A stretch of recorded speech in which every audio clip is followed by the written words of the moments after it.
That's what I'm doing right now. Got it up on my screen already. Okay. That's what I'm doing right now.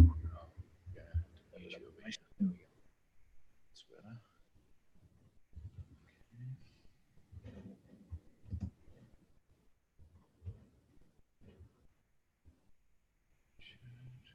Almost there. Almost there. Mm-hmm. Do the music thing. All right, we got that. Let's just see.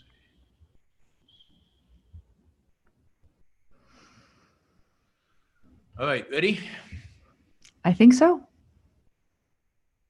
The radical, fundamental principles of freedom, rational self-interest, and individual rights.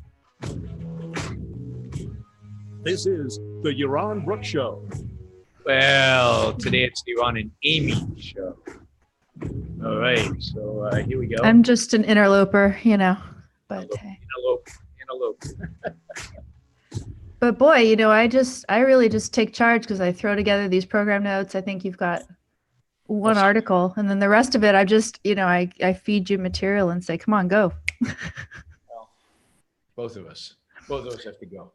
We do. So I spent way too long trying to think of the appropriate title because we've got a couple of, you know, sort of pronouns referring to family members, both of which represent things that are harmful to human beings in a certain way, but not in exactly the same way.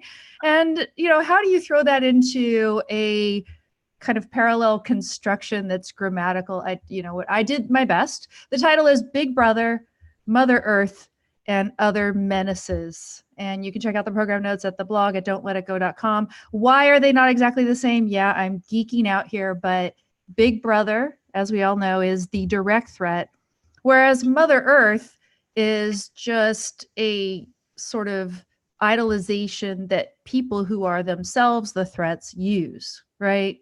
Yes. So, you have to tell me how'd I do, Yaron? You spend way too much time on titles. I love titles. I have so much fun. Oh, I know, but titles don't sell. You see, all you have to do is put Jordan Peterson or Ben Shapiro's name title, and nothing else matters, right? Because the only reason for a title is to get people to come and listen to you. So Yaron. We were having the same discussion last week, and you were talking about how, well, the reason to have Ben Shapiro on your show is to expand your audience. Right. I'm a true believer in all the ways, Yaron, in all the ways. And I did a show yesterday with Jordan Peterson in the title. It's already got double the viewership of anything else I did last week. So just because I had Zizek and Peterson in the title.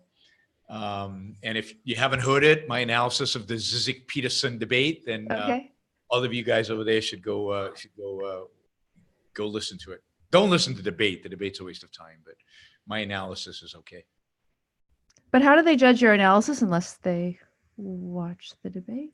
Oh, you mean you need facts in order to judge me? I mean, you know, we want to see how well you did. What I say is true. Yeah. Isn't that what you guys? You just assume what I say is true? I mean, what is this thinking for yourself kind of stuff? Appeal to authority is a fallacy unless that is the authority is your own, right? Yeah. Okay. All right. Awesome. Let's get to the, you know. Yeah. So there's interesting stories to talk about here. You know, Big Brother, the menace of Big Brothers around us all the time, I think, as long as we've got Trump here. But well, we had Big Brother before Trump. I mean, sure. NSA and Snowden, we talked about that last week. And China's been Big Brothering for quite a while now. They're just getting more sophisticated about it. You don't expect it of America, though. You might expect it of China. Well, it's supposedly you don't expect it of a Republican, although, you know, we know how far that goes, because Bush was worse than most Republicans, most Democrats when it comes to surveillance and it comes to expanding kind of what was the biggest restructuring of government was the Homeland Security. Sure. And TSA. which is a massive department, which is now involved in all these kind of things, from border security to TSA, and integrates all that information about us.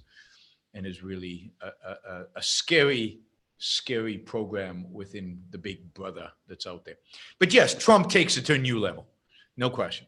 Yeah, and part of the thing is reading his feed, and just to kind of start it on a light note, you can go to Trump's feed regularly and you can see which media outlets he is trying to promote and approves of and thinks said the right things about him that 24-hour period or whatever. And then of course is it ever anybody but Fox? It's different people on Fox. I mean, he's actually, and then he tells you, go watch Mark Levin right now and stuff. He's getting more blatant in his individual endorsements. Yeah, this morning it was Fox and Friends. Okay, I mean, Mark Levin started out as really critical of Trump and has become a huge Trump fan and become very much on the bandwagon on the Trump thing. So Mark Levin is definitely part of it, and because Mark Levin kind of bought the Blaze from what's his name? Glenn Beck. Oh, okay. Yeah, so Mark Levin and Glenn Beck have merged, so they all share the same platform. And I understand. Even Glenn Beck, who used to be super critical of Trump, I mean, was a never Trumper in some sense. I think it lost a huge number of his audience because of it, and has become much softer on Trump. The same with what's his name, Ben Shapiro.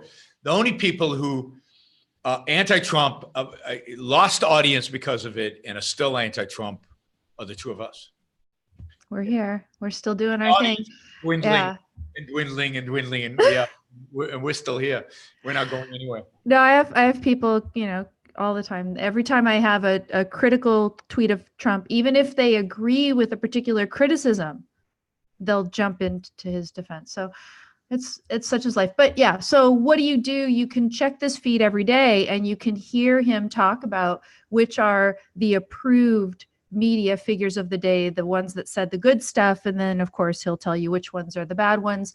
And the way I put it is which media figures made the approved list, and to which media outlets and figures are we supposed to direct our 2 minutes hate, a la 1984. And that's what happens, right? He'll say CNN bad, and then they'll go, all these people tweet in there, yeah, CNN bad, they're terrible. It is the 2 minutes hate happening on Twitter every day. And we know a lot of people are more likely to tweet something negative than tweet something positive. Not that I am a great proponent, but at least I throw my flower pictures out there. I try to be a little positive. So that's sort of the lighthearted 1984 right? I mean, we've been pointing this out for 2 years now, and how Donald Trump, not through legislation, because he hasn't had the ability yet in terms of legislation to do anything, but how he's changed, in a sense, the role of the presidency in arbitrating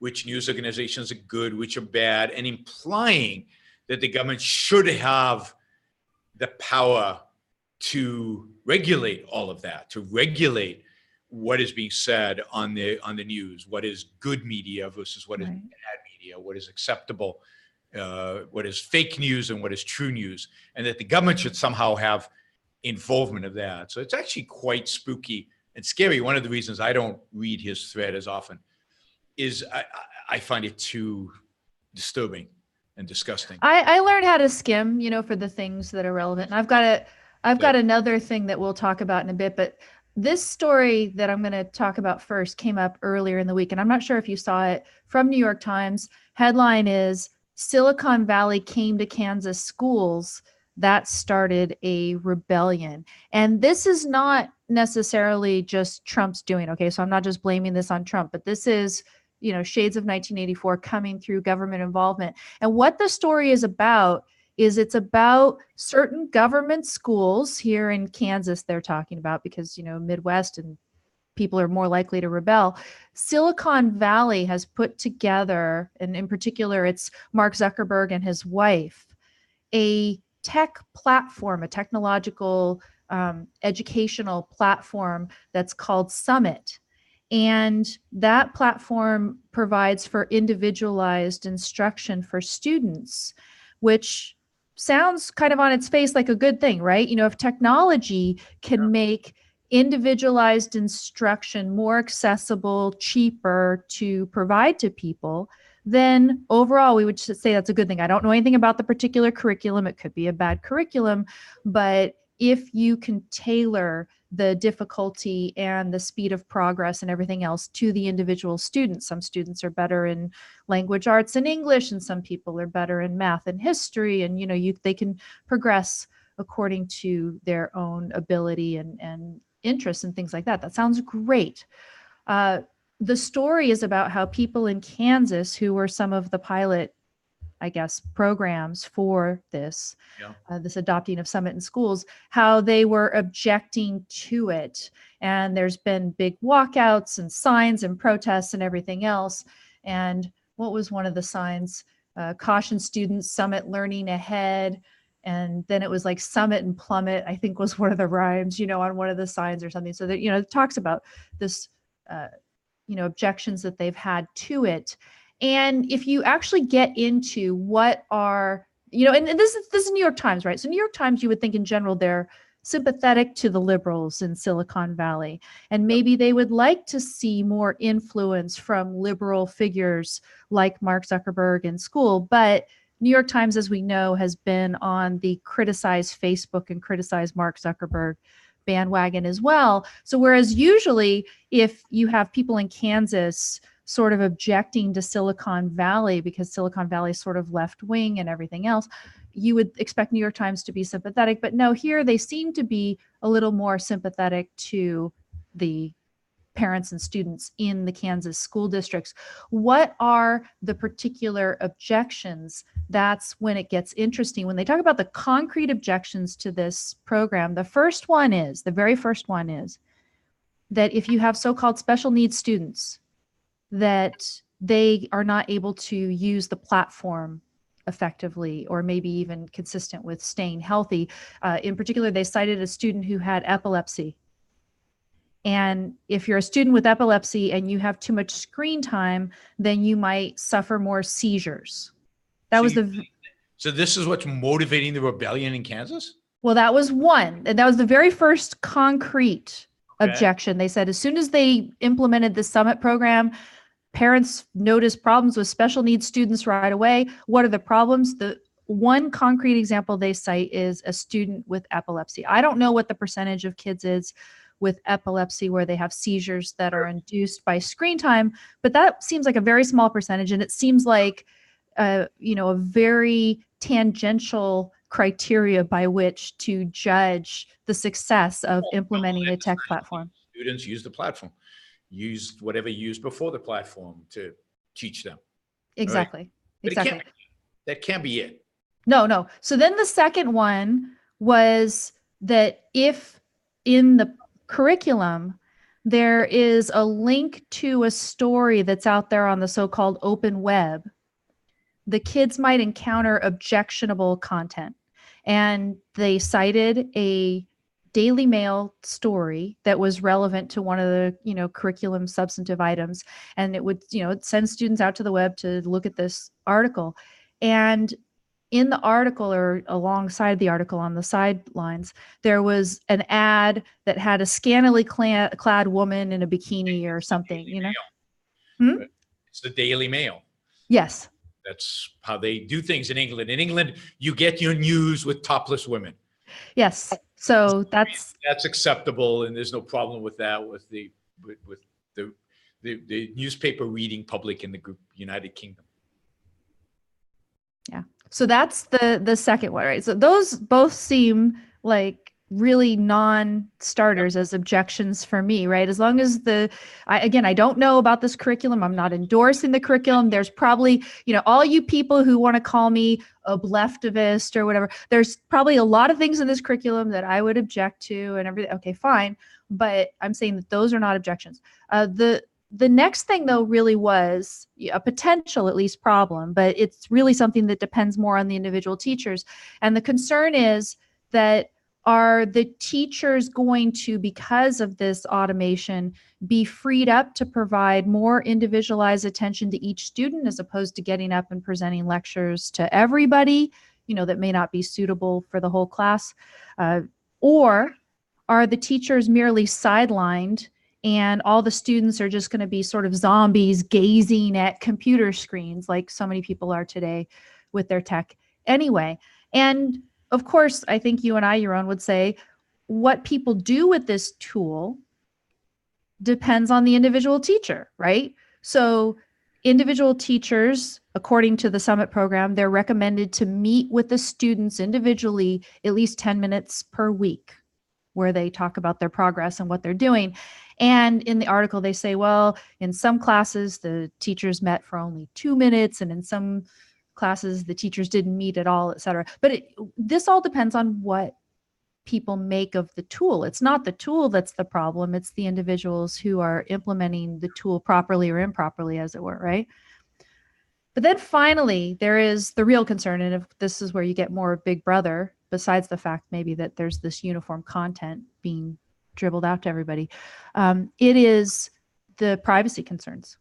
So you can imagine that because this tool is tailored to the individual student and it advances the student through the curriculum according to how the student performs, et cetera, that it gathers all that information about how the student is performing and what they're more interested in, things like this. Okay. And apparently it's designed to track the student throughout the course of his or her educational career as well. Don't school files do that anyway? Right, but as we know, anything that's tech has the ability to gather a lot more information about you than any human being writing down things in a school file. That's true, because you're interacting with that machine and you've got AI gathering. So, but you might say, okay, if all of this was being implemented in private schools, no problem, right? Sure. They want to sell you things. Well, in private schools, it wouldn't all be implementing the same system. You would have competition, and different private schools would be implementing different systems, and there'd be competition. And one of the parameters on which you could compete maybe is privacy, but of course it's not a private schools. Right. So, yeah. So imagine if this were implemented nationwide, this platform, that from kindergarten all the way up through, you are, as a student, hooked to these. It's gathering and retaining information about you as an individual throughout the course of your educational career. And then you start to say, okay, yeah, there are concerns with this. You really want to get government out of education as it becomes this tech involved where the data is being collected and retained about you. What do you think? Yeah, no, absolutely. That's just one more reason among 1,000 different other reasons why you want to get the government out of it. You want to get the government out of it primarily because it's not the role of government, and by engaging in this activity, it is destroying it. And education is awful in the U.S. And I believe in other countries, even though they score better, I think they score better, but that's a relative term. In absolute terms, I think education around the world is terrible because it is standardized by the government. And so this is a marginal, they've got more data on you than they had before, but they've got data on you. And I don't think it's just marginal. I think it's, a huge qualitative and quantitative leap in terms of the type of data that is collected, retained. I'm cynical because I think the government knows everything. So the NSA is watching the show and it's been listening to me all day, and all that data sits on. I don't think not that they learn anything from us, but no, and I don't think anybody. I don't think the data. Yeah, I don't think anybody actually listens to the data. I just think it sits there, and maybe some computer algorithm screens it for any kind of suspicious comments or suspicious behavior. But NSA, I want to make you illegal. That is the goal of my career. Okay, go on. It wouldn't be that hard, but it's so. I don't know. Yes, another reason why we should get the government out of education is because the government is accumulating information about us in our childhood, is monitoring us while we're children, and that can't be good. And look what China's doing. China's the ultimate with the social scores, and all this technology is going to give them even more power to do these kind of things. And I know you've got a story on China in here, about Google and China. But one more reason to sell the schools. sell them all, privatize them all, get competition, get parents to be able to choose the school their kids go to. This is the litmus test, right? So, I've always this critic of Trump and everything. If you really want to say that Trump is for deregulating, for smaller government, for saving us from, the so-called leftists in Silicon Valley and everything else, why is he not protesting this in particular? Because again, this summit curriculum is put out there by Mark Zuckerberg and his wife. Let's just get government out of education. Well, but Trump doesn't believe that. And even if he did, there's only so much the federal government can do, right? It's not a federal government issue. It's a state government. So it's hard to blame Trump for this. It's kind of one of those issues that nobody in the entire political spectrum actually upholds our views on. Privatizing education is like super out there, extreme. So they want the power. They want, they want to be the party in charge who dictates what the particular curriculum is. And they wouldn't want to give that control up. That's how it stands, unfortunately. No, they're not going to give it up. And neither political party has any incentive in giving it up, any motivation to give it up. It's power. It's the ultimate power because it's power over the ideas these kids hold. It's power over the brains of future generations, and neither political party is going to give it up. And I don't, of all the issues out there, this is one where there's a lot of agreement across the entire political spectrum that we need to do more in education. We need to spend more money. We need to regulate it differently. We need to structure it differently. We need more involvement, not less involvement. So that is hopeless. And of all the things to criticize Trump on, yeah, I mean, you can add that, but you can criticize everybody. Right, except for that this becomes very urgent, right? Because a partnership between this tech and government is the fast track to 1984. This is the sort of thing we want to avoid. It's probably the least offensive. I think the fact is that if you look at all of what the government is doing in terms of buying AI and buying sophisticated tech, they're implementing it everywhere across the board to track us and to monitor us. It's in the NSA. It's being used in the NSA. It's used by law enforcement. They've got drones up there.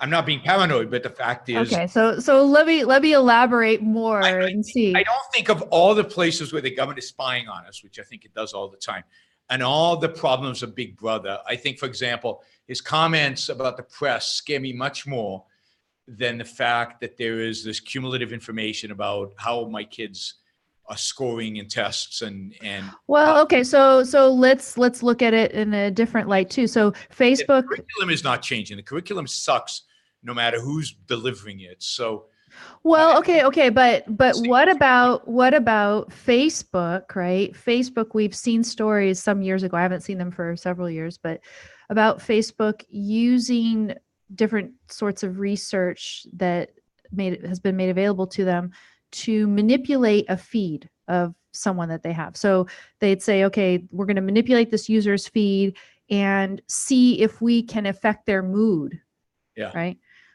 So imagine the summit curriculum is not just gathering information about your kid who's being delivered a uniform, curriculum based on his or her, potential ability, everything else, but instead is also being used to, get rid of wrong think, we might call it. I'm much more scared of the teacher colleges than the curriculum they're teaching. Again, it's uniform across all the schools. But they don't have to go to the teacher college. They just go straight to the summit curriculum. They don't even have to do it via, because all they have to. It's all the same thing. And I don't buy the mood altering stuff. I mean, it's the same stories as the advertisers could seduce you into buying their, flavor of beer or their type of toilet paper or whatever because of the music they were playing and the subliminal messages in it. I just don't buy that. People do have free will and do have control. And I'm not worried about, of all the people in the world, the people I'm least afraid of, and I know this is unpopular, are the Silicon Valley guys. I think they're fairly incompetent. They're fairly mixed up in terms of the ideas that they believe in. They're generally on the left, but so is almost everybody on a lot of these issues.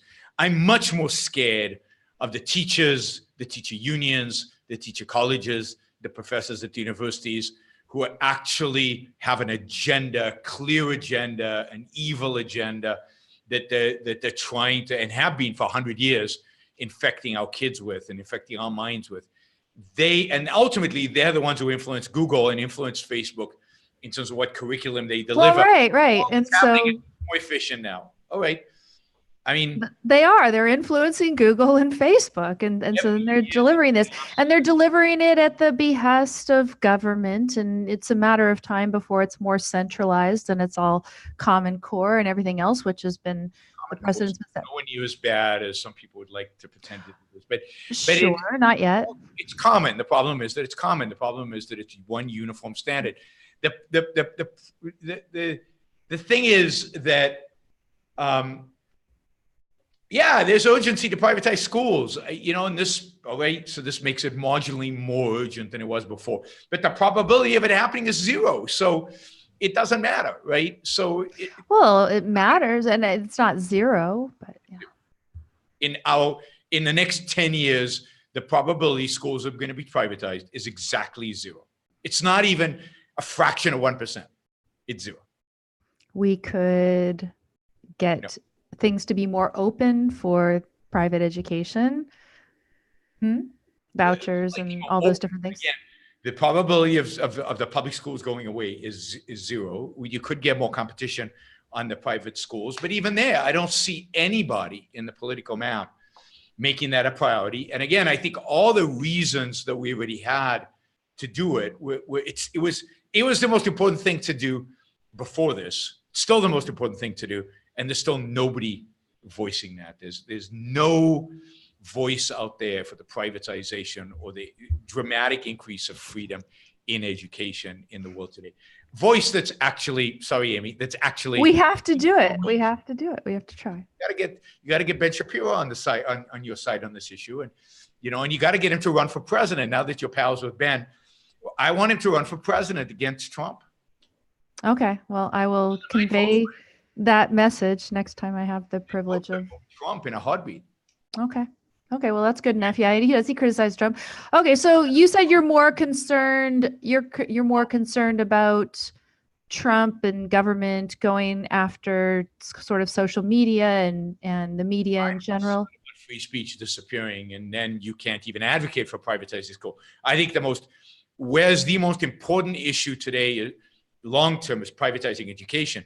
The most urgent issue today is free speech and defending free speech, because it's under attack by both the right and the left. It's under attack by Trump, and it's under attack by many on the right who would like to regulate Facebook and would like to regulate Twitter and would like to regulate all these guys. And from the left, who, of course, don't want certain speakers, don't want certain point of views. They want to silence them. So it's the one issue that both sides agree on. They just don't agree on the nuances. But right. They both want to see greater government involvement in what we can say and what we don't. And that's the most urgent issue on our plate.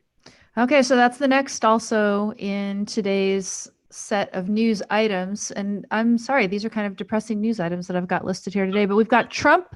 Super chat. Oh, we have a super chat question? Yeah, just quickly. Okay, sure. So this is not a super chat, but it's a comment somebody made in a thing that I want to correct. He says, I think it's much better to say it rather than being anti-Trump, is that we ought to criticize him when he's wrong and recognize him when he's right. And I hear this all the time. And I completely object to this approach to evaluating politicians and political candidates. There are people that are bad people, that are bad presidents. Even the worst Democrat did a few things right. I mean, there's some things that Obama did were right, but who cared? It didn't matter. The question is, what direction did they move the country in? Did they move the country towards freedom or towards less freedom? Did they enhance the separation of powers of the United States? Did they enhance the role of the president, or did they diminish that? Did they support the Constitution, or didn't they support the Constitution? And it's not a matter of adding up how many. You could do one thing that is so destructive. John Adams the Sedition Act is so destructive that it doesn't matter what he did in the rest of his presidency. That one thing is greater and more important and more significant in terms of his presidency, and indeed he wasn't reelected, than any other good thing he might have done during his presidency. And I think Bush's presidency is a disaster.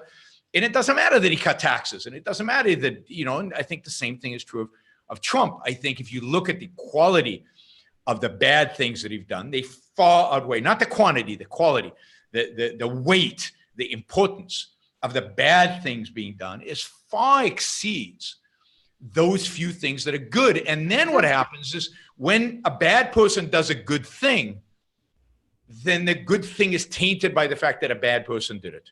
And I think that's going to be the case of the good things that Trump did. They're going to be so tainted by the fact that it was Trump that they will be easily and quickly reversed when the time comes. And ultimately, the long-term damage is magnified dramatically. Again, when I look at Trump and there is something that he did that happens to be consistent with moving in the direction of, more individual rights. So he deregulates something, say, okay, great. They're talking about pie baking. Pie baking. He's going to deregulate pie baking. In all the feeds, there's some regulations about pie baking that they're going to reduce. And I'm all for that. That's great. Sure.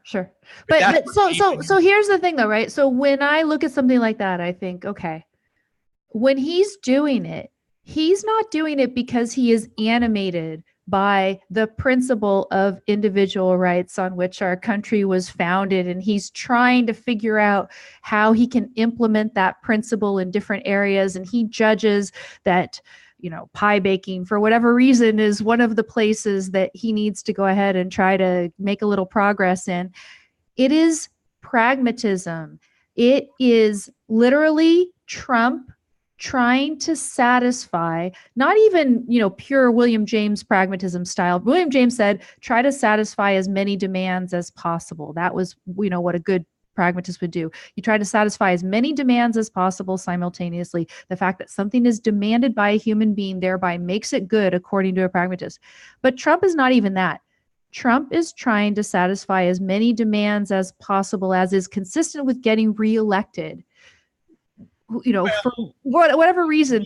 Loved by his base of being yes, by his base. It's more about the narcissism. It's more about being loved by. And he's appointed some good people to some offices which he doesn't care that much about, and they're doing good things. And he's not stopping them because there's no incentive. Grinnell. I really like Grinnell. Richard Grinnell, the ambassador. Oh, he's done some great things. Germany. Look him up. Okay, I'll look. All right, let's see what else do we have here. Which Democrat is a palatable alternative to Trump? I mean, does there have to be one for us to not like Trump? Yeah, I'm not sure there is one. And let's see, because I think right now there's something like 12,000 Democratic presidential candidates, plus or minus 11,000 or something like that. I can't keep track. Somebody just announced yesterday, some congressman announced yesterday he's running for president. So when you boil it down to 5, 6, maybe 10, we can talk. But right now, my core epistemology is denying me the ability to judge them. But see, you are evading the central commandment of basically, thou shalt love Trump because there's no better alternative. Yes. Okay. Yes, exactly. Or the way I was going to put it, because the commandments, they should always be in, you can't do whatever it is. Thou shalt not criticize Trump unless thou canst name a better alternative. If you don't have one, then your criticism is just nothing. So I'm going to go on and criticize Trump right now. I'm going just flouting. I'm going to conservatarian hell, basically, because I'm going to keep on with this here. This morning, Trump is going on about Twitter, and he's complaining about, well, he'd have so many more Twitter followers if Twitter just wasn't playing their political games. And he says, no wonder Congress wants to get involved, and they should. Must be more and fairer companies to get out the word. Word is in all caps. And, so he wants more companies, and yet he wants Congress to get involved. Well, anybody who knows the most basic economics knows that as soon as government gets involved in a particular area of the economy, then the startup costs are more and more and more. And then it is harder for companies to get involved. It's not easier. If you want it to be easier, you have to leave things alone and let competitors come in. But that's I don't. Right, but there's also the fact that these businesses, I mean, there's a reason Facebook dominates its space and Twitter dominates its space, because these are very much businesses that rely on economies of scale. These are businesses that demand vast network effects. And if you think Twitter and Facebook right now ghettoize people in a sense of their own point of view, then if you break them up, what will you get? You'll get a conservative Facebook, a liberal Facebook, a tiny little objectivist Facebook, a libertarian Facebook, a radical left Facebook, a white supremacist Facebook. And what's the value of any of that? So the whole point of these platforms is size, is scale. And that's why there's no competition that can succeed, because you want to be where there are 100 million people or a billion people, or whatever the numbers are these days, who are also participating. Otherwise, it's just not worth being on the platform. So there's just no way to do it. And the only way is to artificially break them up like they did with AT&T. But the funny thing, even with AT&T, is how many of those Ma Bell, you remember when they broke up AT&T? You were a little girl, but there were lots of these regional Bell companies. How many of those exist today? I mean, none of them. Right? They've all been consolidated because there was a reason. I mean, part of it was government, but there was a reason that it's a business of scale. There's a reason you need national reach. There's a reason why today you've got four really telephone companies that have national scale, and that's what they do instead of these little regional players. The government, when it tries to do these things, all it does is distorts the allocation of resources, distorts incentives, and we don't get what we really want, which is scale in this case. And it creates more barriers to entry. And there's a reason that Zuckerberg, because he's not principled, he's, probably not as communist as some people think, but he's not super principled either. And he knows he's already there. And if governments regulate in certain ways that he has helped to suggest, because he's cooperated with Congress, et cetera, that his place in the market is going to be preserved. And the effect is not going to be. What would happen? I mean, suppose Trump gets his way. And that's what the next headline is about, by the way, in the program notes, don'tletitgo.com. The next headline, I saw it this afternoon, Twitter CEO Jack Dorsey is going to hold a 30-minute closed door meeting with Trump now. Yeah, okay. Trump called him and he went. He said he's not going to say no to the president of the United States. So he got a closed door. Who knows what's being said in that closed door meeting? It's scary. The topic, the health of public conversation on Twitter. Yeah, and who's responsible for the degradation of public dialogue on Twitter and in the public sphere? I mean, I would say Trump alone, but Trump certainly exacerbates and contributes mightily to the massive deterioration in the quality of dialogue, and his tweets, are horrible. So why are we surprised when the president of the United States is offensive, obnoxious, criticizes his own cabinet members on Twitter in ridiculous kind of fashion? Why are we surprised that the quality of dialogue and quality of public dialogue is deteriorating in the country? I mean, we get the politicians we deserve. Trump was elected because we deserve him, because he's a reflection of the quality of dialogue we already have in the culture. He's not going to make it any better. Yes. Yeah, no, but it's scary that this is the kind of stuff. I think, again, the one issue both right and left agree on is you got to do something about the tech companies. And if Trump gets reelected, one of the things that will definitely happen in his next term is a significant proposal to regulate tech and to break up the big tech companies. And if Trump doesn't get reelected, there will be a proposal to break up the tech companies. And the only thing I can think of is that the ideal outcome, and I'm going to get lambasted by everybody. The ideal outcome is for Trump to lose and for Republicans to regain the Senate and the House.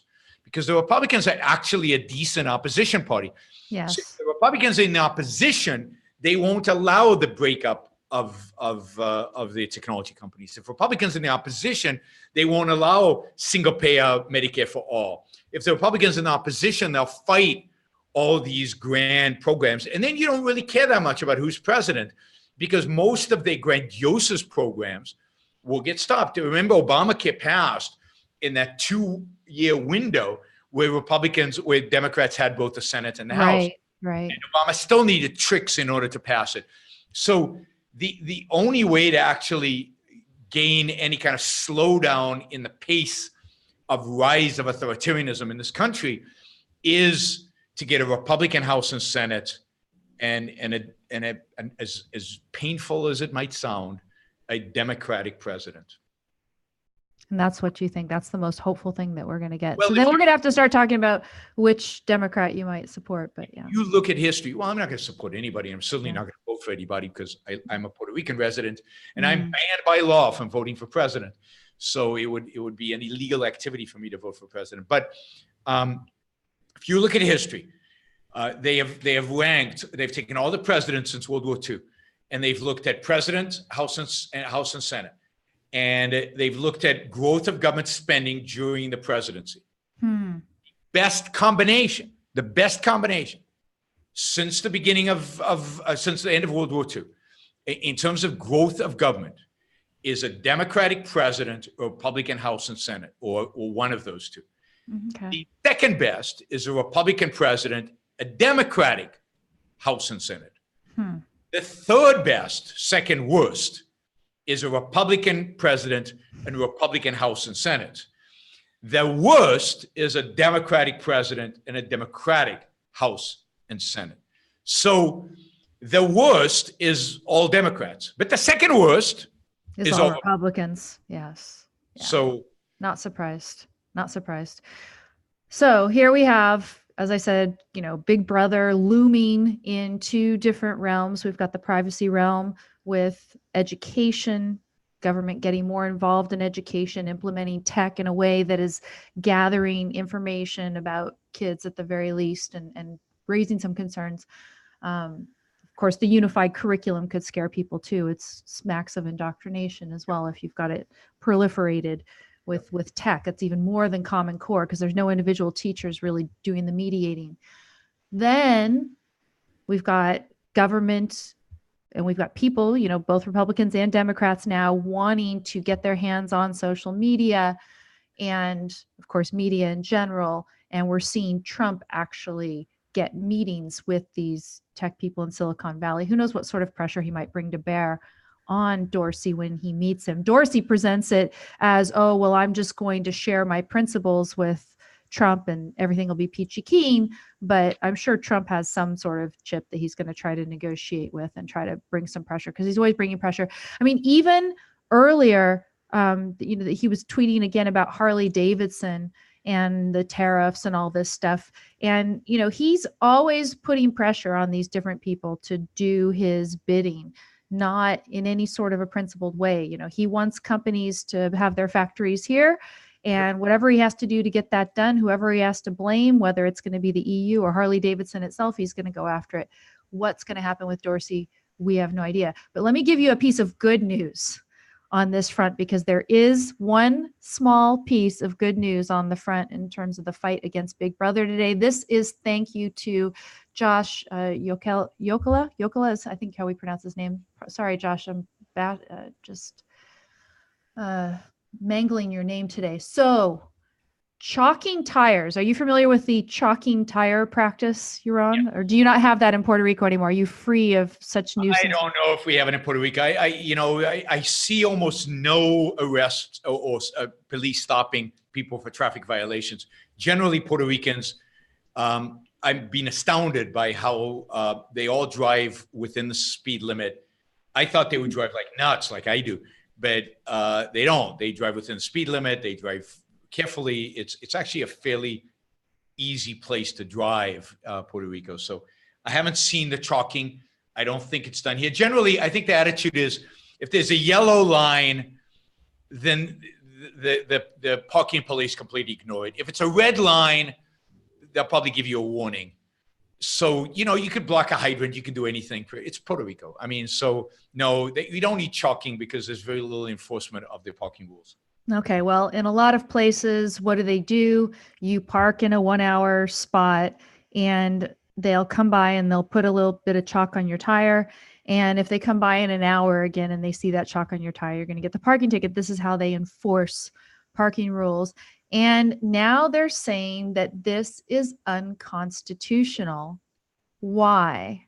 Why would you think it's unconstitutional? Property rights, exactly. And that's pretty amazing. Imagine if they took that seriously.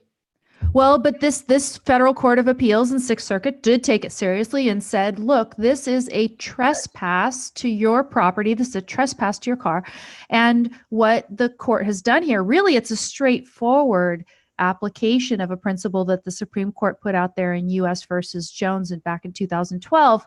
But I'm just really pleased to see it being implemented. A lot of people, for instance, there's this guy, Oren Kerr, who is a privacy expert on Twitter, and but not just Twitter. I mean, he's a very esteemed law professor, published a bunch of very well-respected articles, et cetera. He and I disagree about the third-party doctrine. The third-party doctrine being the doctrine that says if you share information with a third party, the government can always get it without a warrant. The enemy of the third-party doctrine is to think of privacy as based in property. If you think of privacy as based in property and you analyze privacy cases as based in the law of trespass, like this court did yesterday, the Sixth Circuit, then if you're going to consistently follow that line of thinking all the way down, you're going to end up, I think, adopting my view. So to me, I see this as really the way to make what the NSA has done to ordinary citizens illegal, to do all of the things in terms of... That's what I meant by if only they took it consistently. I mean, you mean I can chop down the tree in my backyard in California without getting permission, without the government chalking it? You mean I can build whatever I want on my property? You mean I can use what my property anywhere without consideration of zoning laws? Unfortunately, where is the Sixth Circuit? Is that Texas? I think it was Ohio. Is that right? But this was a Michigan case. Texas was the Texas. I think the Fifth Circuit is Texas, I believe. Who's really, really good on property rights. I mean, better than anybody out there, who would actually allow us to do with our property whatever we wish and claim that it's based on the Constitution. So the good thing is that there are some judges out there trained identified by the Federalist Society and being appointed to the courts, not just by Trump, but by previous administrations, who really, really good on some of these private property issues. So I think you're going to see a rise, and this is one of the few areas where there's good news out there. You're going to see a rise in respect for property rights, and maybe as that kind of the respect for property rights expands in the courts, maybe that'll be the basis ultimately for the rejection of the third-party doctrine. Mm-hmm. But it'll be good in and of itself, right? So I think Gorsuch is better on property rights than even what's his name, the guy who replaced the guy who died. Then Scalia. Yeah. So. Scalia was the one who brought in this U.S. versus Jones ruling and who said, and I mean, I think it was a nearly unanimous court at the time, that if the police put a GPS tracking device on your car, that was a trespass on your property, right? To place it on the car. And so this is, again, like I said, a straightforward application of it. Place the GPS device on the car, that's a trespass. Draw some chalk on your car, that's a trespass. It's just a very consistent application of a Supreme Court ruling. Kerr, he had to admit on Twitter that, yes, okay, really, this consistently should be called a trespass. But then he says, well, just take a picture of the tire or whatever, and then they could still enforce the parking rules. But it does matter. It matters to look at these things. When are the police making contact with your property without a warrant, without probable cause, without particular suspicion? And sure enough, this court did it. What matters is that we build up case law more and more and more law that is protective of property rights. And the chalking is silly because they could chalk the pavement next to your car. So it doesn't affect anything. But it's the principle. And once you see more and more courts arguing on the principle of property rights, we will see better and better judicial decisions applied to more substantial issues than parking tickets. Yes, and that's what we would like to see for sure. One more of these. We've got a few of these super chats. All right. What motivates altruists like my favorite, Alexandria Ocasio-Cortez? She bragged about taking a victory for killing 40,000 Amazon jobs. Is nihilistic envy the primary force driving her? I mean, I'll take a shot at this. I don't think so. There's certainly, I think, an element of nihilistic envy, but there is the issue of she believes she's doing good. She believes she's being moral. She believes she's being just. So it wasn't that she killed 40,000 Amazon jobs for the sake of killing 40,000 Amazon jobs. She has a whole rationalization around this. The evil of gentrification, the fact that poor people would be crowded out of those neighborhoods in the Bronx or in Brooklyn or whatever, where Amazon was going to put its headquarters. The fact that there were no transportation solutions, the fact that this was polluting or whatever the excuse is, right? But there were rationalizations that all come together as I'm trying to help the poor. I'm trying to help. And you know what? Well, we don't need more jobs in New York. We've got enough jobs in New York. There's no shortage of jobs in New York. And I am the central planner trying to guide the economy to be better, to be cleaner, to be more energy efficient, and to help poor people. And that's how she holds it. So she doesn't hold it as, I want to destroy, I want to kill, I hate Amazon. No, she holds it as, I've been taught all my life and my responsibility is to help the needy. And the needy here is not Amazon. Amazon's rich. I don't need to help Amazon. And the needy is not the people who are going to work for Amazon because it was the headquarters. So they were mostly white collar jobs. The needy are the poor people, and they're going to be crowded out of the neighborhood. Real estate prices are going to go up, and they're going to be traffic jams everywhere, and they won't be able to get to their jobs even if they have jobs. And it's just going to be a disaster for New York City. And plus, all the tax breaks that Amazon got in order to get the 40,000 jobs, she would say, wait a minute, those taxes would go to much better causes within you. We could do something with the money. I mean, I don't want to give it to Amazon. So there are massive rationalizations that people do, and not everything is motivated by hate. It could be motivated by a wrong view of morality. That is, they get economics and they get morality wrong. And I'm not saying she's innocent, because I don't think she's innocent. I think she bears moral blame for getting it all wrong, because she should be aware enough to see the disastrous consequences of her actions. But I don't think you jump from, oh, this is anti-free market and it looks like it's going to destroy stuff too, therefore they're nihilists. No, she's just an altruist. She's just collectivist. She's just a central planner, like all of them. And the motivation is, I want to do good. And good is defined in this way I described. And almost nobody holds in their mind, I want to destroy.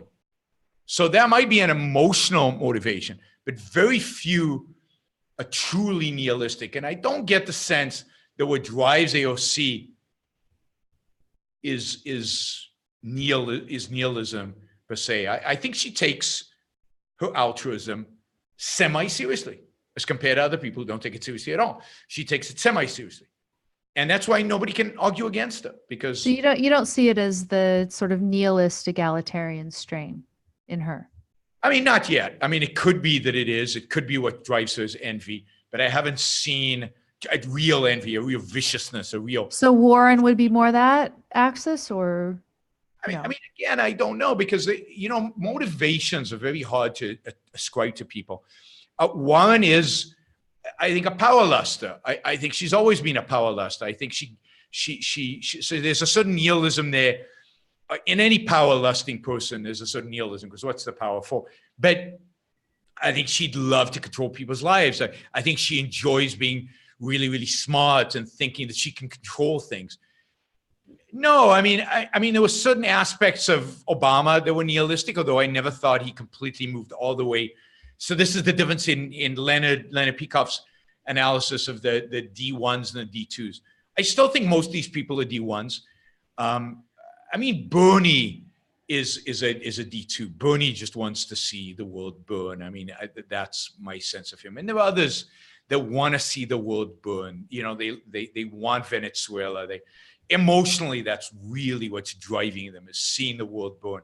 But luckily, I still think that that's a minority. I don't think Silicon Valley leftists are nihilists. They're just altruists and postmodernists, and they take this shit seriously, and they shouldn't.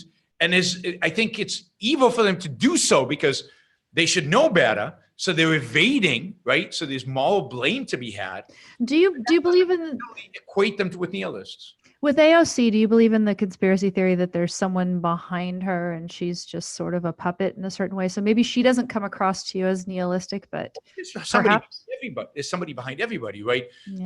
So behind Trump is Steve Bannon's lackey, who's still in the White House. I forget his name, who has survived all the purges and is still there at the White House, you know, advising Trump, and is one of his closest advisors. Behind every one of these, behind Bernie Sanders, there are all the intellectuals at the universities who hold these leftist ideas. Are there people behind AOC that are helping her out and provide? Of course. Steve Miller is the guy in the Trump administration. But of course, there's somebody behind AOC in a sense of some intellectual guru, some financial people within the Democratic Party that are helping her, that assist her. I mean, that's true of any politician. These politicians are not self-contained, right? They don't just rise up with all the knowledge. They have intellectual influences. They have people who advise them. They have financial influences. But I don't think it's a conspiracy theory. I think, you know, big deal.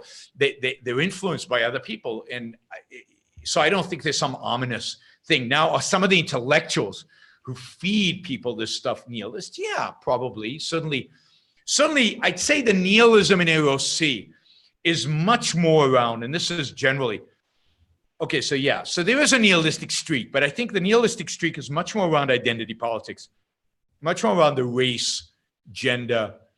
Those areas, I think, are much more vicious and much more nasty than some of the economic issues, which I think are just plain vanilla, left of center. Like, I mean, she says, Europe has universal healthcare. Why shouldn't we? I mean, is that nihilistic to say?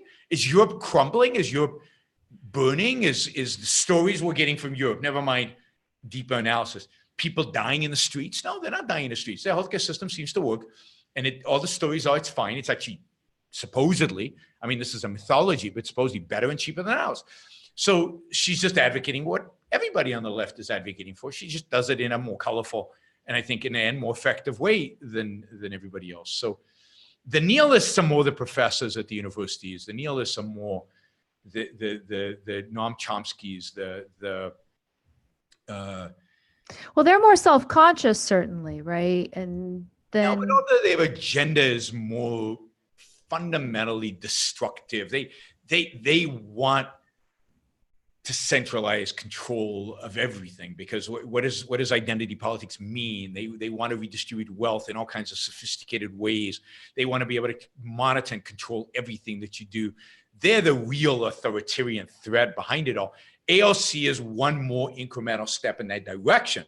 And she's dangerous because she's leading in that direction. And I think she's effective at leading in that direction.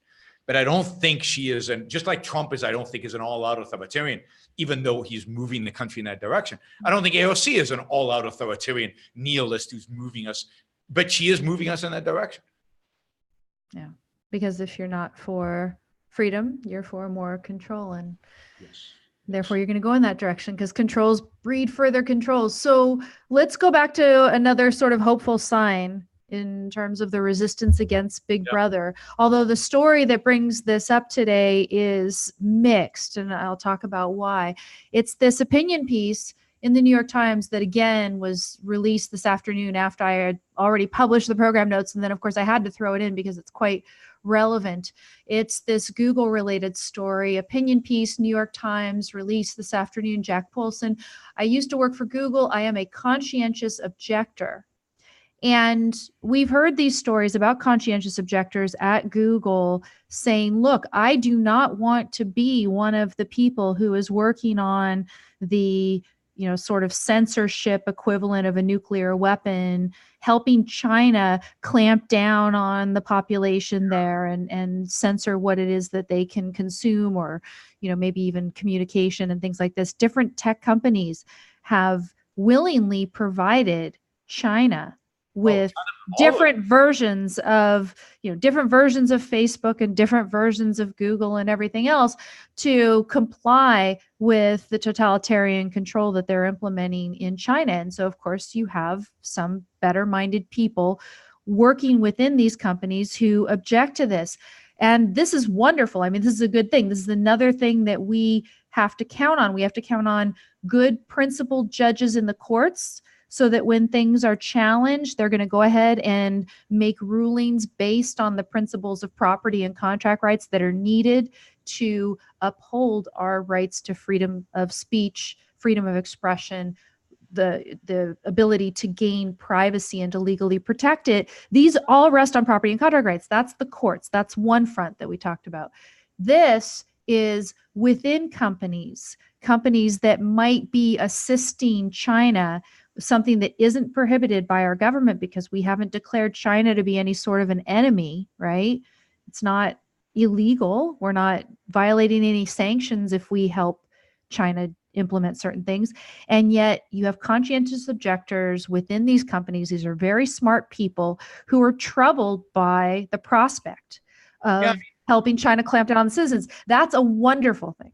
I agree. And for a long time, Google didn't work with the Chinese government. And indeed, Google was banned in China. YouTube was banned in China. All the Google products, Gmail was banned in China because Google refused to work with China. And it's sad that now Google is going to China and re-engaging with the Chinese. And the only hope to stop that is, employees and customers who say, no, that's not acceptable, what you're doing. You can go, but do it on your terms. And I think imagine if the tech companies got together and said, we will not trade with China. We will not deal with China if they use our technology for these things. And they went with the Chinese government as a unified front and said, not only can't you use Google, but Apple won't provide you with technology. They're not going to let you have your apps in their thing. All these companies won't provide you with technology unless you guarantee that you're not going to use it for these things, right? Or we're not going to tinker with our technology to give you keys to get inside of it and so on. China would have no choice but to accept, because China has not shown the ability to be able to develop these technologies by itself. Although I will say WeChat, which is the Chinese equivalent of Google, Facebook, PayPal, and Amazon all rolled into one company. Talk about so-called wow. Okay. But it's a pretty amazing company, and the technology is pretty amazing, and they've done a phenomenal job. The problem, of course, there is the government clearly has a key into an ability to monitor that. So, to me, look, the facial recognition technology that China uses there's no question in my mind was supplied by American and probably Israeli companies, and a lot of the surveillance that the Chinese government is doing in its own citizen is probably being supplied to them by Israeli companies. There's a big, negotiations between Israel and China in terms of military technology and other technologies, which I'm sure Israel is providing, because Israel feels like it's isolated in the world. It doesn't care about the internal politics of people who will support themselves, support the devil, which is what they're doing in the case of China. So it is very scary. But notice that these engineers at Google, I bet you, are all, God forbid, close your ears, people, they're all probably Democrats. And yet they're probably the ones who are most sensitive to the issue of censorship in China. They're probably the ones that are sensitive to human rights abuses in China. They're probably the ones. So, I think it's really good that these people exist to hold China back on these issues that I think a lot of other people. Okay, but then so then listen to this, right? And this gets into how complex it sometimes is to apply principles to the particular concrete situations. So what Paulson here is suggesting is that government should get involved in protecting the employees within Google and these other tech companies that are organizing against the private companies. So he says tech companies are spending record amounts on lobbying and quietly fighting to limit employees' legal protections for organizing. North American legislators would be wise to answer the call from human rights organizations and research institutions by guaranteeing explicit whistleblower protections similar to those recently passed by the European Union. He says, ideally, they would vocally support an instrument that legally binds businesses via international human rights law to uphold human rights. So he wants basically workers to be protected in this. They're going to have their, what does the protection consist of? That they can go out there and whistleblow on Google, and then still Google has to give them a job and a paycheck? Keep them and everything. Yes, absolutely. So it's ridiculous, but that's why they're lefties, right? They want the worker protection, and they also want censorship, and they don't get that the government involvement in the workplace is exactly equivalent to this kind of censorship that they're trying to protect us in China. It's a violation of human rights, just like the other thing. But yeah, I mean, this is the problem, that we're not dealing with people who have any kind of coherent, systematic philosophy and don't approach these things in a rights respecting way. I mean, people are commenting on China here. Let me say this. Look, what I was saying before was I wasn't advocating for no trade with China. What I was advocating for is that companies take stock of the way their technology is being used. Mm-hmm. And if your technology is being used to kill people, in a significant way to violate the individual rights of people, don't let it happen. Burn the technology if you have to. If you're selling gas to the Nazis in order to, you don't know, you're just selling gas. You don't know what they're using it for. And it turns out they're killing Jews with it or anybody with it, then stop selling them gas, right? Blow up the gas tanks, destroy the gas tanks. If you're selling technology to the Chinese government that allows them to monitor the behavior of all their citizens, don't do it. I'm not necessarily saying the U.S. government should do it, because the job of the U.S. government is not to protect the individual rights of Chinese citizens. But as a company, just like you shouldn't sell shoddy products, just like you shouldn't put your customers at harm, not only because they'll sue you, but because it's wrong to inflict damage on other people. Don't sell products in China that are going to inflict damage on those people. And if you say the Chinese will buy it somewhere else, then so be it. I mean, what about this argument though, right? So this came up, God, it's been a year and a half now. And I was on that show, The Next Revolution, with Steve Hilton, and Steve Hilton hates me. He's never going to have me on again because I'm not a Trump supporter. Hilton's one of the people who's been favorably tweeted by Trump. Of course, Tucker has too, but Hilton's more of a cheerleader for Trump.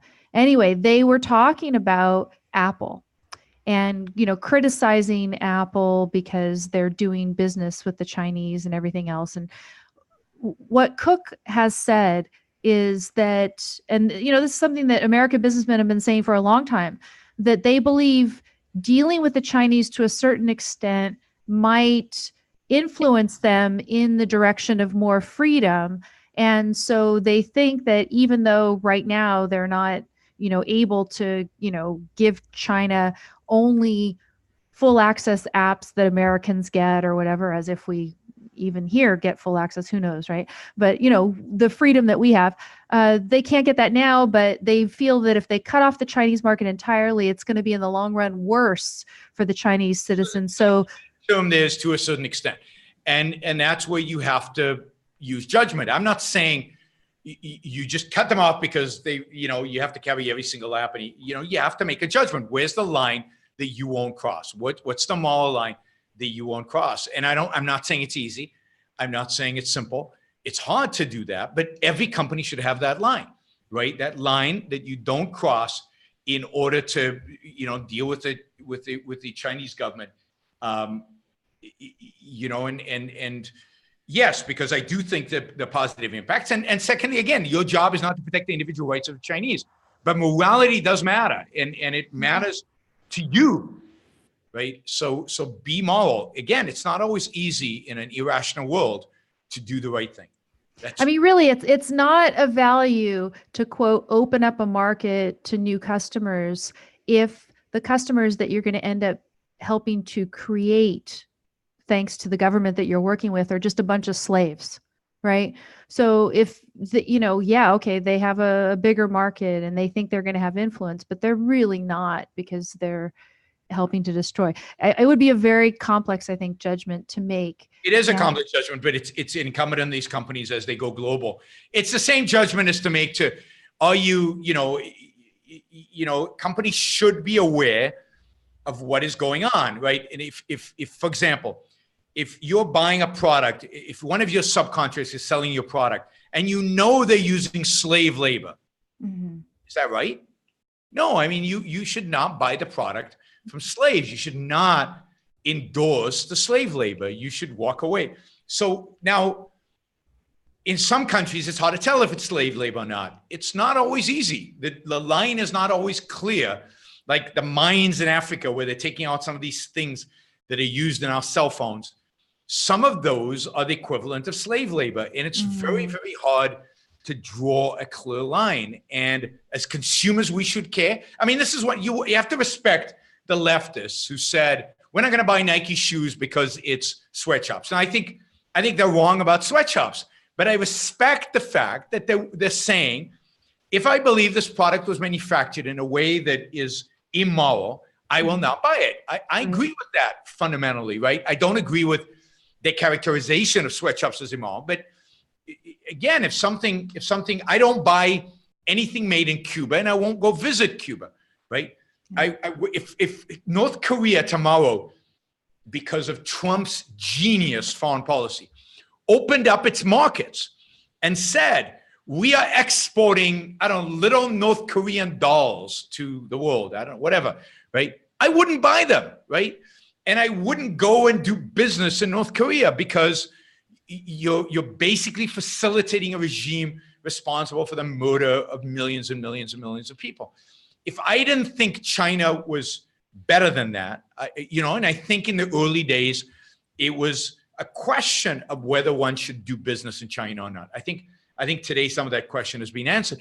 And China might be changing. China might be getting so bad in the next few years where I would say, don't buy Chinese goods. Don't go to China. I don't think the government should say that, but I, as an individual, should make the moral argument. Don't buy from China because they're so awful. Well, okay, so let me ask you this. At what point are they treating their citizens so badly and enslaving them to where you can, taking sort of a unity of the virtues sort of approach that you could say, okay, they are turning them into an enemy state, even that's if a question, right? The enemy state issue you'd have to see, actions that suggest enemy, that is a certain direction in the development of weapons that suggest that they're talking to the United States. It becomes necessary though, right? So, again, let's go back to 1984 and Big Brother and everything else. One of the things that Orwell talks about in the book, and I think it's true, and I think even Trump, does it to a certain extent here, is in order to get citizens to swallow the amount of control that the government takes over them, they will prop up this idea of enemies. And sometimes in order to get citizens rallying behind the government against a so-called enemy, real, imagined, whatever, they have to actually do something. So, North Korea's got to do some... the border because there's an emergency, because people are trying to cross Exactly. And you need to do something about it like that. But yeah, no, I think that's right. As these countries become more authoritarian, but the counterpoint to that, and this is why 1984 fails and why most dystopian novels fail, is that they don't recognize that as a country becomes more authoritarian, it becomes less rich, technology collapses. Yes. That's the counter argument to China. Yes, China might become authoritarian, but it becomes less rich and therefore become less of a threat in terms of military threat to the United States, because you have to have wealth to compete militarily against the US. We have such a massive advantage over any other country militarily. So you have to monitor all those things. I mean, that's what a president and a foreign policy establishment should be doing. Thinking constantly about who's a threat, who's not, when do they cross the threshold and become a threat, and what action should be taken as a result. But the one thing you and I agree on is, insofar as these heroic private employee groups within Google and the other companies, they're standing up against Google when it decides to provide this enslaving technology to China, helping China censor their own citizens and content delivered to them. These are great. I think we should vocally support these employees, but should they be given special legal protection via government? No, this undermines the whole idea that they're standing up for. Yeah. Somebody's arguing that anything you buy from China is supporting the evil communist regime. First of all, the regime in China is not communist. It's less communist than the US regime, probably. It's authoritarian, but it's not communist. There's no communists in the Chinese Communist Party. No, I don't believe that every dollar that you spend buying a Chinese good, there is private property in China. It's pseudo kind of private property. There are private enterprises in China, and most of our dealings with China, most of the stuff you buy that's made in China is private. There is a lot of economic freedom in China. There still is a lot of economic freedom. Up until about 2 years ago, there was quite a bit of free speech in China.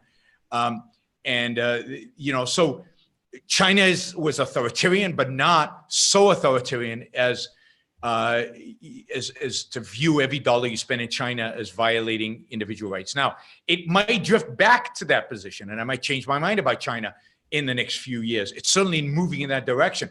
But I think the balance is still, there is enough freedom in China today to justify trading with it if the trade does not involve, massively increasing the power of the state.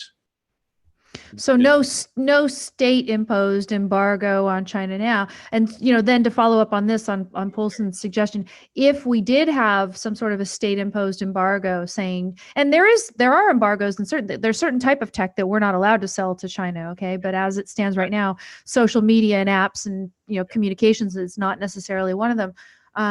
But once there is something like that, then yes, of course, you should have whistleblower protections for employees who rat out the companies who are providing the embargoed goods or technology. Yeah, of course that. But short of that, no, it's left to private institutions. These are all tricky things, right? When you've got... It's tricky things. That's why political philosophy and having people in power, having people in politics who actually think, who actually are thinkers and try to challenge these ideas. So,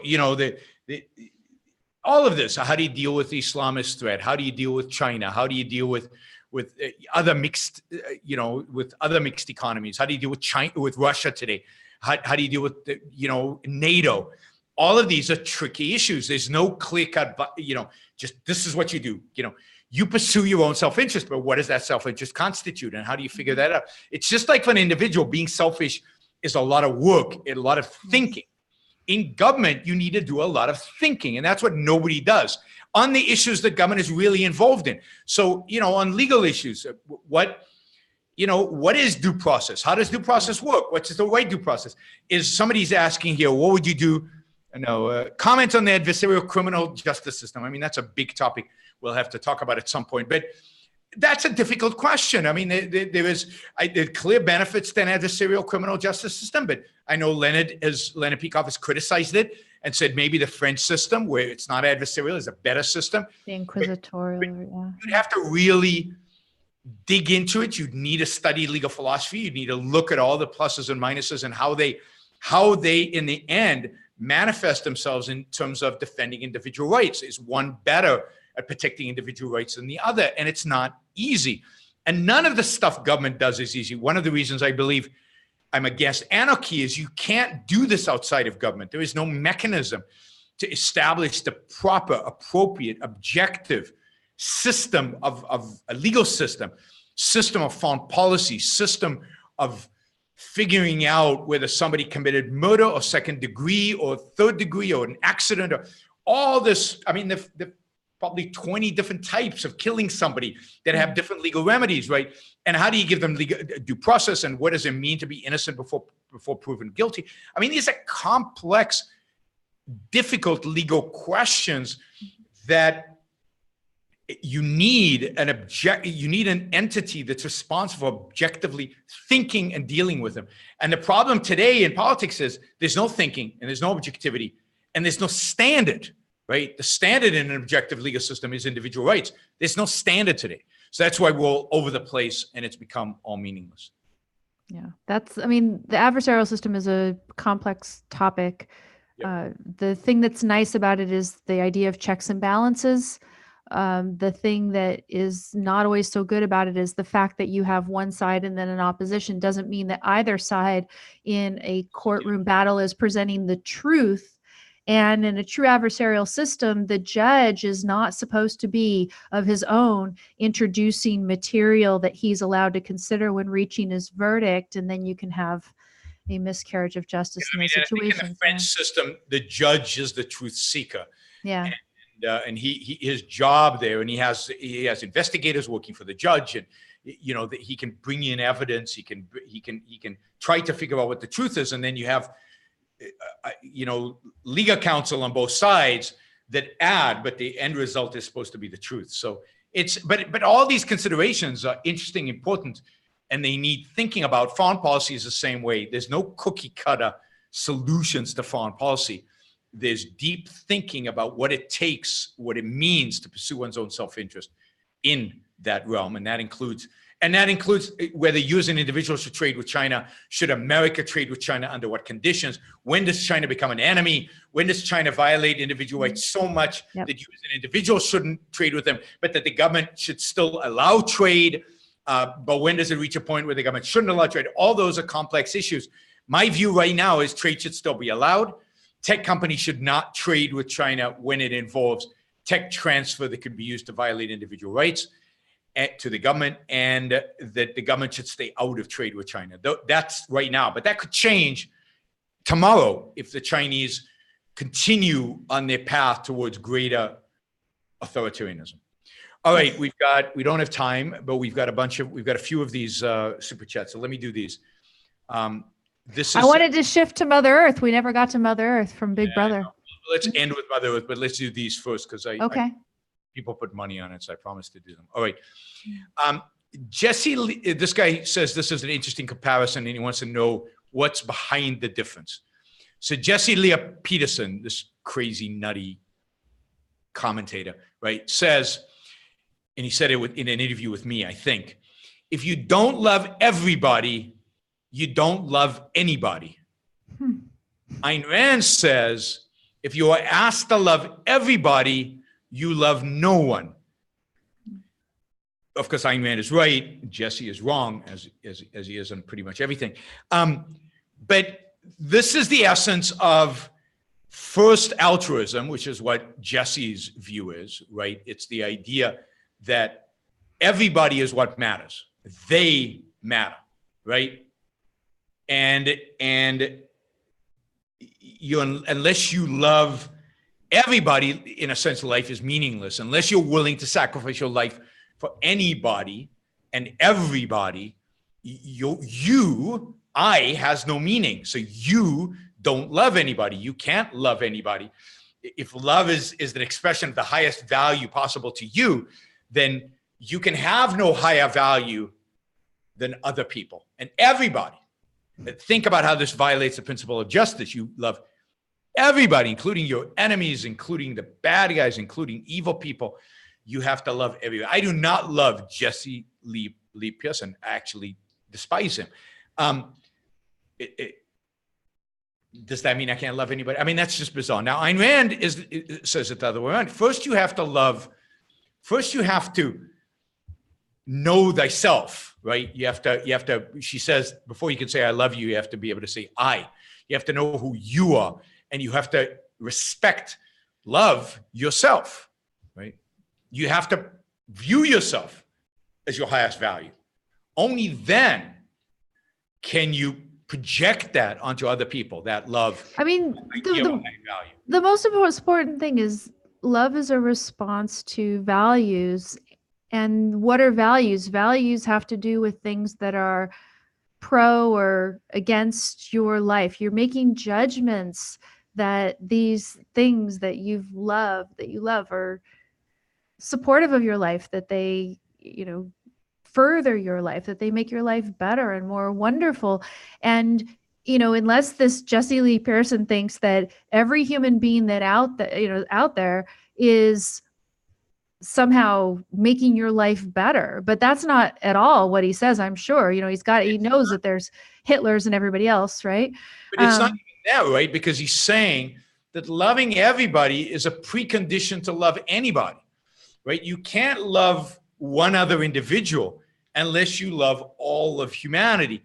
For him, love has nothing to do with values, right? What does he think about human beings? Do human beings have free will and the ability to choose to be evil and destructive or not? I mean, it'd be stupid if, you look out at some of the horrible things that have happened in the last several days around destruction of churches and killing of hundreds of people and think, okay, there's not evil in the world. But it's, in a sense, it's deeper than that, right? It's that it really is this sense of what matters is the collective. And unless you recognize that the collective is what matters, your values don't matter, right? So it's complete inversion of your entire value system. It's not saying value what contributes to your own life. It's saying a precondition of valuing anything is the recognition of the supremacy of the group, the collective, the mass of humanity. It's altruism. And then if you ask him why, what does he say? I don't know, because they're all made in the image of God. I don't know what he would say. I mean, that's the $1 million question, right? Right. It's a common view. It's not an uncommon view. It's the common view of all altruists. And many people who are not altruists in the day-to-day behavior still would hold that view because that's what we've been taught, right? I mean, love thy neighbor like yourself. And I asked them, do you really love your neighbor like yourself? And they go, but I should. Why? Right. Because I'm so imperfect. That's why I don't, right? They have no answer to the why, right? Turn the other cheek, love thy enemy. They hold those ideas. They don't live them, but they hold those ideas as moral ideals because your life morally this is what altruism teaches. Your life morally does not matter. So your values do not matter. Again, nobody lives that because you can't live it, but they hold as an ideal and that taints their life. And it certainly shapes the way they vote politically, and it shapes the guilt that they feel, and it shapes their inability to be happy in their lives because they can't pursue their values because their values, they know deep down that their values are wrong. They're living a contradiction. Altruism forces you into the contradiction because you can't live a purely altruistic life. You would die. So do we have a few minutes on Mother Earth? No, two more. Two more questions. Wow. Okay. Well, they're easy. Do you know if Atlas Shrugged movie will ever be made? Trilogy disaster from 2011 cost $35 million. What hurdle need to be overcome? Well, right now the hurdle is to, and it's always been, it's just to put the movie together. It's like any movie project. It's very difficult to get all the players involved. So you want to get a great screenwriter to write the script. Well, none of the great screenwriters in Hollywood want to write the script, right? And the producers won't invest in the movie unless there's some great scriptwriters. So you've got, and it's challenges like that. And then who do you get to star? You got to get great actors to star, but the great actors, some of them want to be in the movie, some of them don't want to be in the movie. And then you have to get a great director. And who's a great director? Is there a great director? Is there one? So, I mean, it goes on and on and on. Putting on any movie, just ask, any movie director, creating any movie is unbelievably hard. And the more ambitious the project, the harder it is to align all the forces. And should it be a miniseries because of the length? Well, in miniseries you should do, but even if you did that, you have to align everything. So it's really, really hard. And then you've got the politics of it. You got the fact that a lot of people don't want to be associated with an Atlas Shrugged project. So you combine the fact that it's hard to do movies anyway and miniseries anyway, and you want to do justice to this with that fact. Money is not the issue. Let's put it that way. Money has never been the issue. It's not the issue. I think the main issue is talent, finding good people to do it. And the problem with the 2011 movie was not the amount of money, it was the lack of talent. Okay, last question.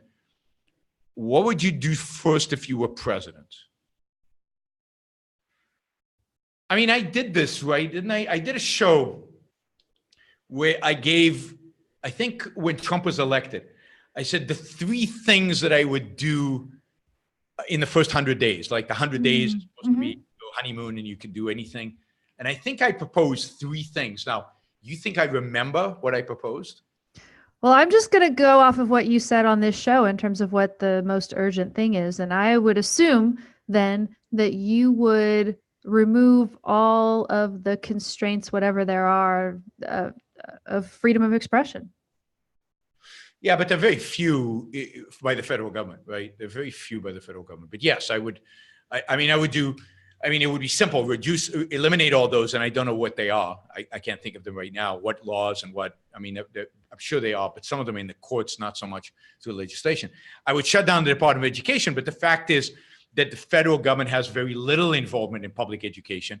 Most of that is done at the state level. So I would do things like, stop all the student loan programs, stop all government regulation of education, get the federal government completely out of education, shut it down. And they're like tens of thousands of people who work for the department. I'd have to fire all of them.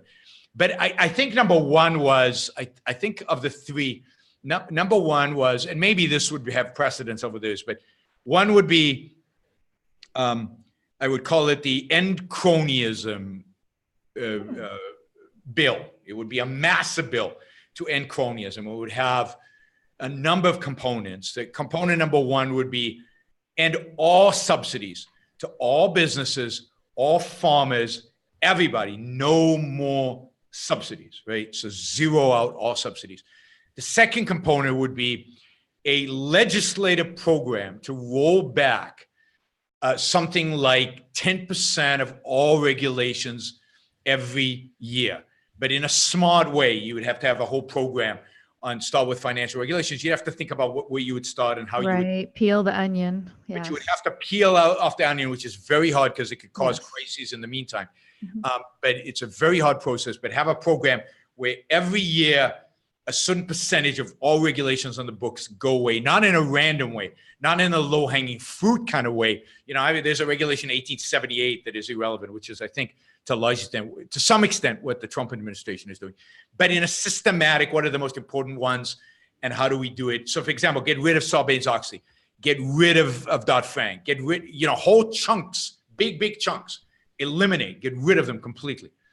And so that was those are 2 important components of cronyism. What would be another one?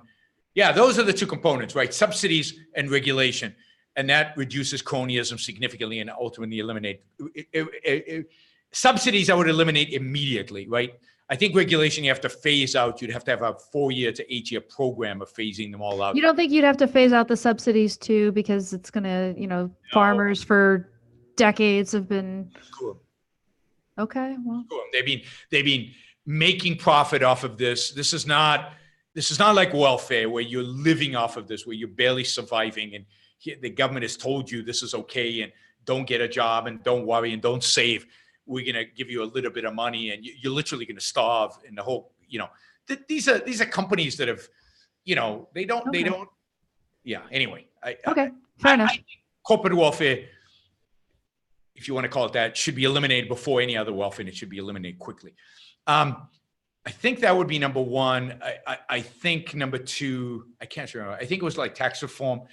Flat, simple, eliminate, repeal Obamacare would be awesome. Actually repeal it. Well, and then not repeal Obamacare. I wouldn't repeal Obamacare. I would actually put a program together to privatize healthcare, which would mean massively reform Medicare and Medicaid. So it would mean to voucherize Medicare and Medicaid with a program to slowly reduce payments to individuals over 2 generations, but voucherize it so they could use the voucher to buy insurance, so that way you privatize the delivery of healthcare to Medicare and Medicaid patients, even while you don't cut them off completely. And then do away with Obamacare, but at the same time do away with all the regulations that involve. So healthcare would have to be a whole package. But again, you have to do it systematically. You can't just repeal Obamacare. You have to repeal Obamacare and free up medicine and get rid of the tax benefits employers have and get rid of all the insurance regulations. You have to free up the insurance markets. And in that sense, you have to federalize insurance regulation, because right now insurance regulation is done at the state level. So the simple way that Republicans talk about it is buying insurance across state lines. But the ideal is get rid of regulation across all states by federally taking it over, by saying no more regulations of insurance companies by anybody, the state or the federal government. So look, there's so much work to do. There's so much work to do. Okay. You know, you can start anywhere. So I think you're going to have a whole show in reserve remaining for you, because the whole Mother Earth segment is gone. You sent this story and people have been it's a really citing and retweeting the cult of Greta Thunberg from Spiked. And it's an interesting story because it's written by Brendan O'Neill. And Brendan O'Neill, I did an event with Brendan, so I know Brendan. I've met him now a few times. And I like Brendan, even though he doesn't believe in property rights, and he's in a sense, he claims to be a Marxist. And yet he is good on some issues. He's good on certain aspects of freedom of speech.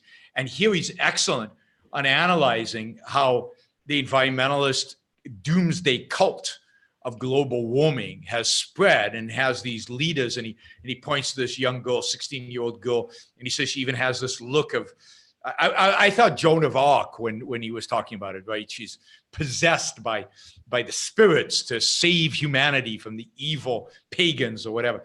The look of apocalyptic dread in her eyes. I think that's a Joan of Arc look, fighting for what? For Christianity, for God, for Jesus. In her case, it's for salvation from.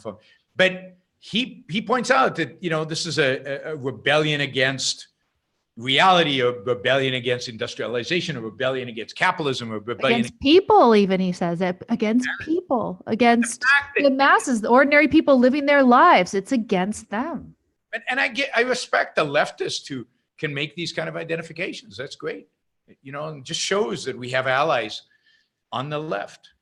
But this is the thing. It's not just a cultural movement. Now we've got New York City, mayor of New York City. They have passed a municipal Green New Deal, part of which, and I don't know if this is really going to happen or not, but we have had de Blasio pledge that they're going to ban the classic glass and steel skyscrapers. Why? Because they are, quote, incredibly inefficient. Glass and steel, beautiful skyscrapers. They are. It's all to save energy. He's not banning skyscrapers. He's banning glass and steel skyscrapers because of inefficiency. He wants green skyscrapers. I don't know what that looks like, but he wants green. Ugly, no windows. Well, but also they would cost a fortune in terms of carbon to produce, because cement, I'm sure concrete involves massive quantities of CO2 emission. Once you get into this competition about CO2, you discover that everything CO2 is part of life. You can't ignore CO2 emission. Liberal Deutsch asked, what would the Mother Earth savers say when we're done terraforming Mars? Would that make them dispensable? Make who dispensable? No, then they would say universe savers, right? They would want to save the universe from evil man changing it. This is the point for those of you new to objectivism. Man is the only species that in order to survive, certainly in order to thrive, and survival in objectivism really means thriving, needs to change his environment, needs to modify his environment to fit our survival needs. We do not have the instincts, the pre-programming to just live out there in the wilderness from the environment, we actually, because of the way we're made, because the way our biology works, we must change our environment in order to survive as a species and certainly as individuals, right? And so anytime, and this is what the environmentalists hate. They hate man. They hate our rational capacity. They hate our need, our survival need to change the environment. They want to see a world where man is being eradicated. They want to see a universe where man is being eradicated because we are the only known being. There might be others in other planets who must change the environment to fit themselves. And they hate that. Why do they hate it? I don't know, for their nihilistic, psychological, crazy reasons. But they literally hate it. And that is what drives them. It's that hatred. I mean, the environmentalists are they are the man haters. I mean, the radicals, the committed environmentalists. I think most of them are just ignorant slobs. But the real committed ones. And that's what drives this. So the hatred would just manifest itself in trying to save Mars or trying to save black holes or trying to save the universe. It's not even the universe that they love. They don't love Mother Nature. They don't love trees. They don't love Mother Earth. They don't love Mars. They hate. And it's not like if you showed them capitalism is really good for Mother Earth, whatever the hell that means, they would change their mind. No. As long as human beings are alive, they will be pissed off. So, for example, I think they really like black holes because black holes suck anything into them and destroy everything. So that is their ideal. They have the soul of a black hole.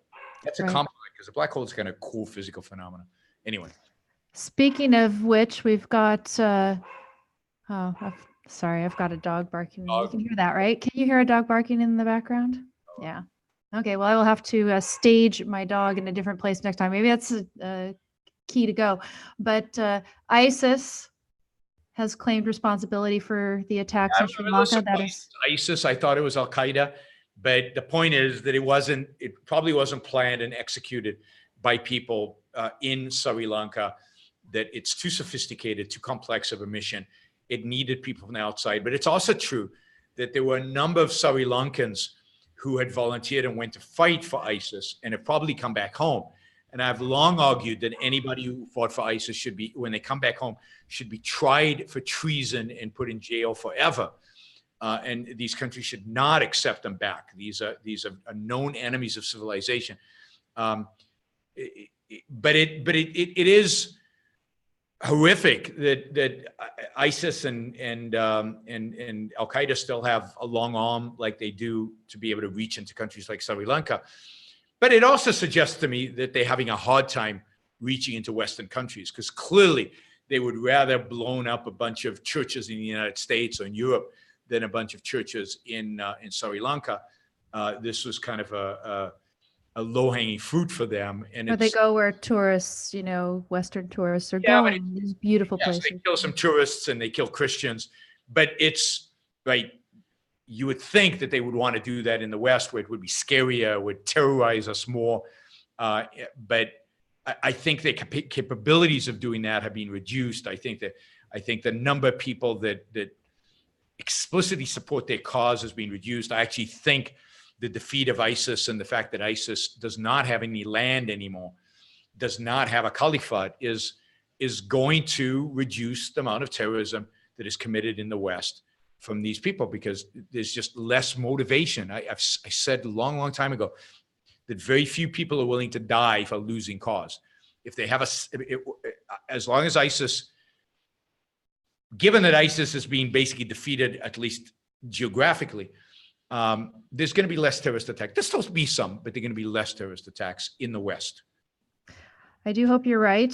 In the meantime, again, if people go to the blog, don'tletitgo.com, we had the 3rd anniversary of Prince's death this week, and Prince apparently has destroyed all the motivation for the terrorists going to heaven by suicide bombing. You can check that out. I was never a fan of Prince. I'm sorry.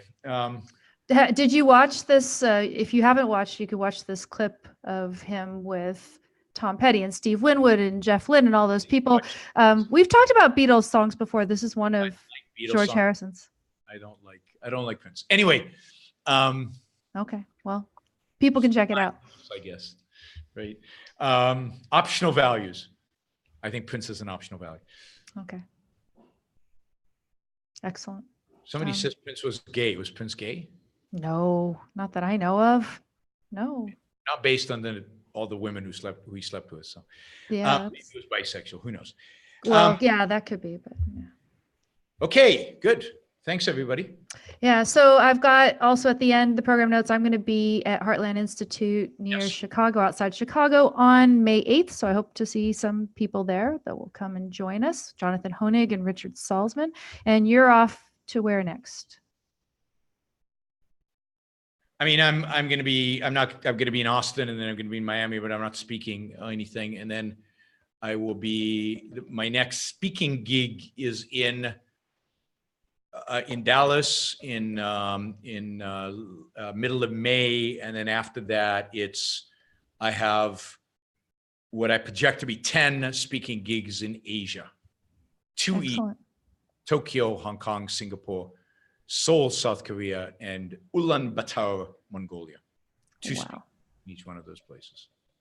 That's beautiful. Okay, yeah. Excellent. It'll be fun. Well, thank you. So I suppose after all of that is when we'll probably meet up again, right? No, I think there's time between now and then. I don't know. We'll see. Okay, we'll keep you posted. Thank you. All right. Thanks, everybody. Have a great evening. I think I do a show again, I think on Thursday, and then on Saturday before I leave for my next trip. And you guys, I think they've been spoiled because I think I've done 4 in a row. And then we did a bunch last week. So yes, I had like 7 recently. So you guys have been spoiled. Sorry, we can't continue this. I'm going to do a show of sometime next week as well. So follow my blog at don'tletitgo.com and keep up on that. Keep up with Amy's blog and follow her on Twitter and Facebook and YouTube, and go and share this video. And of course, subscribe to my YouTube channel and support us both on whatever platforms you wish to support us on. Thank you. Talk to you later, everybody. Bye.